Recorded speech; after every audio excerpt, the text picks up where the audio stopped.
Það mikill uppgangur í Suðurnesjabæ, sameinuðu sveitarfélagi Garðs og Sandgerðis.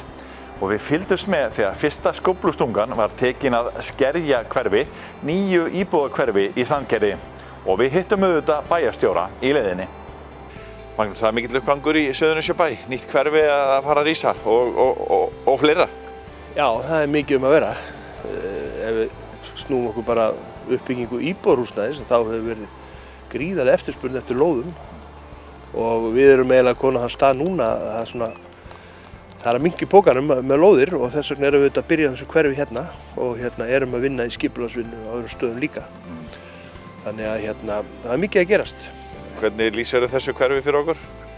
Þetta er nýtt hverfi, Skerjahverfi heitir það, og hér er sem sagt gert ráð fyrir 136 íbúðum í alls konar stærðum og gerðum. Það er fjölbýli, það er einbýli og hvað heitir þetta, parhús og raðhús og slíkt. Þannig að hér er slatti af, hér hefur myndarleg byggð sem mun byggjast upp. Við ætlum að byrja á þessu í áfangaskipt.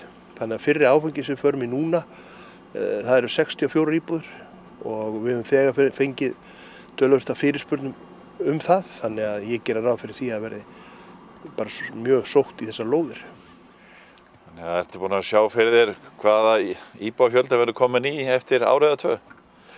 Já, núna er íbúafjöldin rétt tæplega 3700 og ég sé það fyrir mér að það líður ekkert langt á til að þetta fyrir 4000. Það er bara miðað við þá þróun sem er í gangi núna.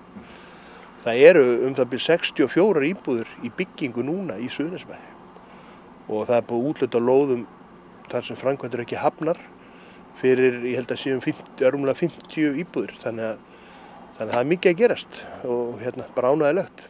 Er þetta hverfi svona fyrir verktaka eða geta einstaklingar sótt lóður líka? Að sjálfsögðu, það er bara opið fyrir alla. Það er reynsla núna undanfarið og eins og staðan í dag að þá er þetta mest verktaka sem er að spyrjast fyrir og sækja lóðir. Þannig að sjálfsögðu einstaklingar líka, það fylgir. Og einhver annað sem fylgir hverfinu, svona þjónusta? Já, sko, í hverfinu er gert ráð fyrir leikskóla og hér er stutt yfir í grunnskólan og íþróttamiðstöðina. Þannig að þetta hverfi er bara mjög vel staðsett að því leyti öllu. Hvernig standið í sveitarfélaginu, svona gagnvart þjónustu eins og leikskólum og slíku? Já, við erum bara núna að undirbúa framkvæmdir sem hefjast á þessu ári við byggingu á nýjum leikskóla hér í Sandgerði. Og þannig að við erum bara að reyna að mæta þeirri þörf sem er þegar uppi og mun verða auðvitað með fjölgun íbúa. Nú síðan er verið að stækka grunnskólan í Garði, Gerðaskóla. Hann var án sprungi og þörf á stækkun og þetta er allt í gangi. Við erum að reyna að byggja upp innviðina svona í takti við fjölgun íbúa. Hvað með ný hverfi þar í Garðinum?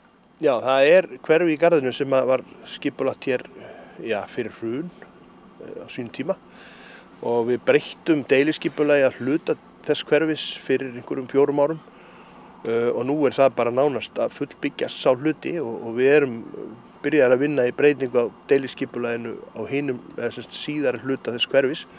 Þannig að ég geri ráð fyrir því að, ekki kannski á þessu ári, það fer nú eftir hvernig skipulagsverkefni gengur, en þar munum við bjóða upp á lóði líka.